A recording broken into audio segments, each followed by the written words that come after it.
40 жасар дәке базарда, Алматы қаласында, үлкен базарда оптовщик болып жұмыс жасайды, оптовик, яғни неше түрлі тауарларды оптовый таратады. Бір күні соған 18 жасар қызды жұмысқа алған еді. Кассаға тұратын сенімді адам керек деп.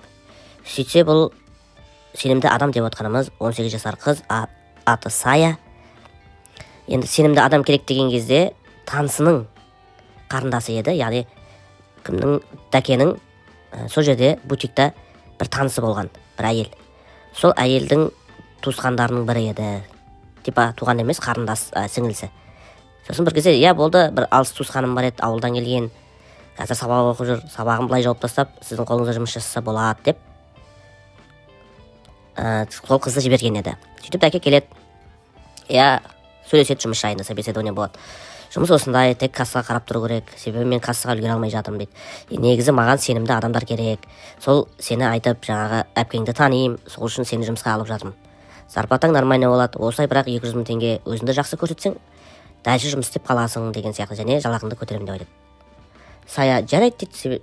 Сая бірақ өте әдемі, бойы ұзыннан келген, түріне қарағанда приятный, сондай фигурасы бар, көтені үлкен, емшектері дәу дегендей сондай қыз еді.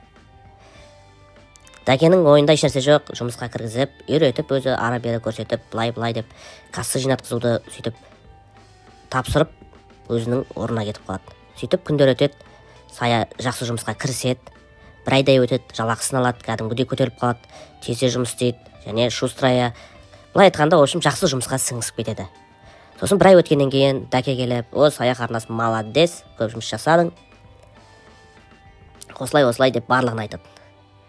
Сөйтіп 2 ай өткеннен кейін дәке ақшаның есептеген кезде ақшаның дұрыс шықпай жатқанын көре береді. Былай есептейді, ақша дұрыс шықпайды. Соңғы 2 айда ақша дұрыс келмеген. Бір жерлерде себебі барлық есеппен еді. Ешкімнің күмәнданайын десе, ешқандай дәлел жоқ. Бір күні енді Саядан ойлағысы келеді, бірақ Саяның ондай емес адам, өте ашық, жарқын адам деп ойлайды. Сөйтіп бір күні қараса, Саяны енді мәжбүри байқап көруге тырысады. Артық ақшалар жіберіп қояды, не қылып қояды дегенде тексертеді бәрін. Енді сумкасын барып тексеруге ұялады. Немесе жаңағыдай Каспийін счетын тексеруге ұялады. Жалпы айтқанда уақыт несін табады ғой. Камераны қарайды, барлық жерлерді қарайды жалпы ше. Сөйтсе бір скрытый көрінбейтін бір камераны қойып кетеді кассаның қасына. Алдынан көрініп тұратын.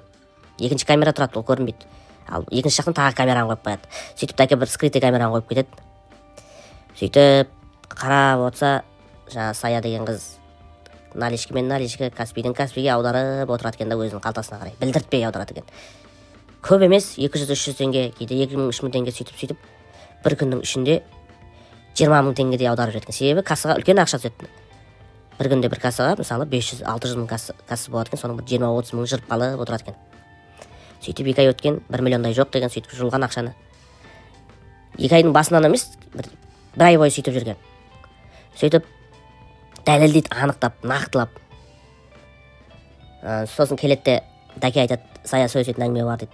Сая қорқып кетеді, уже біліп қойды ау деп. Бөлмесіне кіргізеді. Осындай ақша алып жүр екенсің, барлығын есептеп, қайттан әкеліп орнына дейді. Сосын жұмыстан шығасың дейді. Сая айтады, ой, не деп жатсыз? Дәлеліңіз қайда? Ұялмайсыз ба? Деп қайқайлап кәдімгідей күшейеді.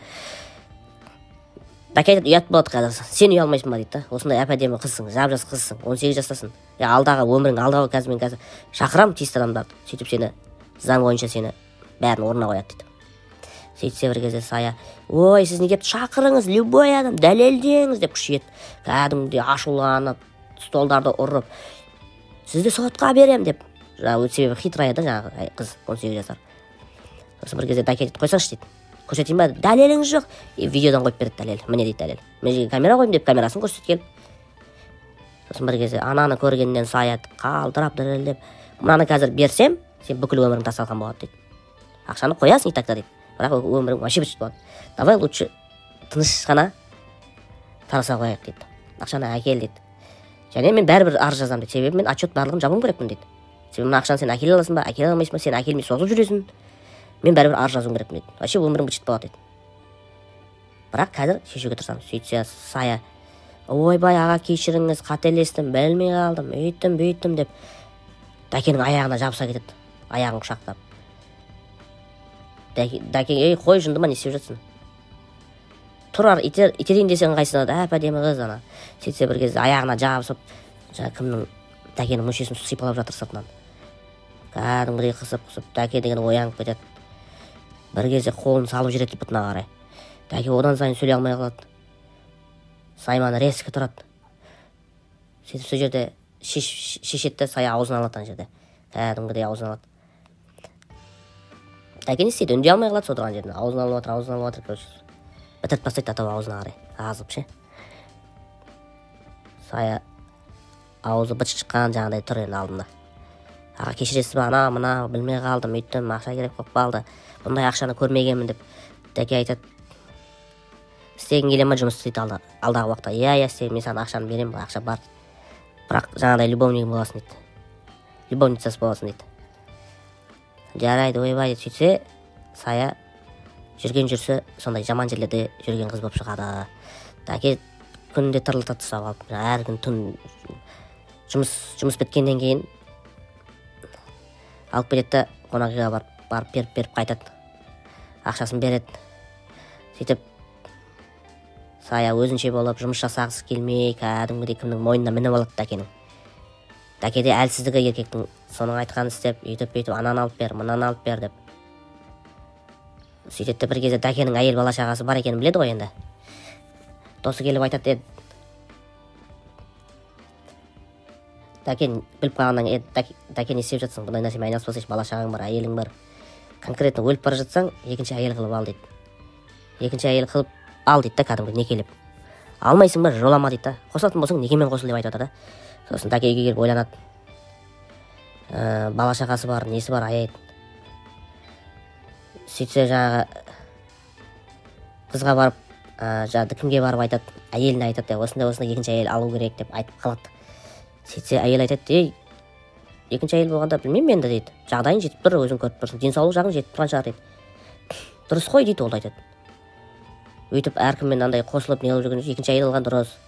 Бір мұқтаждау адамды алсаң да болады, енді мен дейді, өзім қарастырып көрейін, если что дейді да. Сол жерде Дәке деген таң қалып қалады, мен мына көзіне шөп салып жүрмін. Не деген әйел деп өзінің әйеліне таң қалып қалады жаңа жерде. Дұрыс дейді, қайта әйелдерге қамқор болу, сен сияқты бай адамдар әйелдер алу керек дейді. Ол шариғатта да бар деген сияқты. Дәке шок, әйеліне ондай сөздер, әйелінен қорқып жүрсе, сөйтіп енді барып Саяға айтайын десе, Саяны алғысы келмейді да, Сая себебі жаман болып кетеді жаңағыдай. Сосын бір кезде Саяға келіп сөйлеседі, бүгін енді біз кездесе алмаймыз, ана мынау деп, бірақ Саяны жақсы көріп қалады Дәке ше. Бірақ жаңағыдай тірліктер болғасын қорқады да, жаман болып кете ма деп. Сосын бір кезде Саяға келіп айтады, мен енді кездесе алмаймын, ана мынау болды, қоя саламын. Әйелім бар, бала шағам бар, өзің білесің дейді. Сосын Сая негізі Дәкені жақсы көріп қалған болады, сондай қамқорлығы үшін. Себебі қыздар қамқор болғанды қатты жақсы көреді. Сөйтіп соны жақсы көріп қалады, Дәкені жасы үлкен болса да. Сосын барып айтады, Сая айтады, мен кімге тұрмысқа шығамын, сіз мен барлық жерін білесіз, неше түрлі қылып жасадым сізге дейді. Білмеймін енді дейді, бірақ жақсы болып кетуге тырысамын, енді жаманшылыққа бармаймын дейді. Екінші әйел баласыз ба дейді Дәкеге. Дәке тұрады да, просто жақсы болсаң, сөз берсең, әйелмен таныстырам сені кәдімгідей дейді.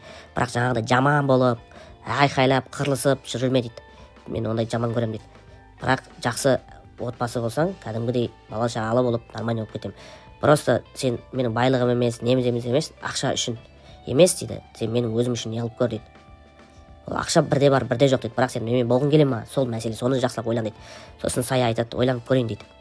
Сосын үйіне келеді, Сая ойланады. Қазір мен бір жағынан Дәке де ұнап тұр оған. Үйреніп қалған ғой бауыр басып, қамқорлығы оның. Екінші жағынан енді қыз емес, оны кім алады деген сияқты қорқынышты ойлар келе береді. Жалғыз өзім қалып қалама деп. Сөйтеді де әке шешесіне айтады жағдайды. Осындай болды, мен ұнатып қалдым, екінші әйел болып тигім келіп тұр, осындай кісіге 40 жаста деп, оның әйелі көніп отыр дегенде ешқандай несі жоқ дейді. Сөйтіп Дәке барады да әйеліне айтады, таныстырады, Сая келіп айтады, мен шығуға бел байланып үйге айтып қойдым барлығы. Сосын Дәке алады да екінші әйел қылып алады, оның әйелімен таныстырады, әйелі оны кәдімгідей өзінің бауыры ретінде қабылдап, кәдімгідей бірге достасып, әрқайсысына бір үйден бөлек тұрғызып, Дәке сөйтіп, сонда Сая айтып береді ғой. Не үшін бұндай жолға түстің деген кезде Дәке сұрағанда Сая айтады, мені бір жігіт үйленейін деп жатқан жерден бұзып қашып кетті. Содан кейін еркек адамдардың көбісін жаман көремін, еркек адамдар келсе соны назло жасаған екен да барлығын. Содан кейін бірақ сізді көрген кезде мен өзгердім дейді жаңағыдай. Сөйтіп осындай жолдан қайтып, действительно шынымен жақсы көріп сөйтіп некесін қиып, кәдімгі екінші әйел болып, дәке 40 жаста, 18 жаста Сая жаңа сөйтіп оның семьясы қабылдап дегенде жақсы семья болып кетіп, қазір Алматыда тұрып жатыр. Міне осындай көргендеріңізде екінші әйел реті болса да қиын жолдан сақтап қалған дәке, жалпы өйтіп сыртқа барып, неше түрлі жатты жасап, әйелінен жасырып, өйтіп жаман жолдан сақтану керек. Әйел бала шаға ол бірінші орында тұру керек, адамның жанұясы ол. Сол үшін де жаңа зинаға бармай, бәрінің келісімін алып, мүмкін болып жатса, сөйтіп некемен болған жақсы да, оның керек жоқ. Арнаға жазылып, лайк басып кетіңіздер, сау болыңыздар.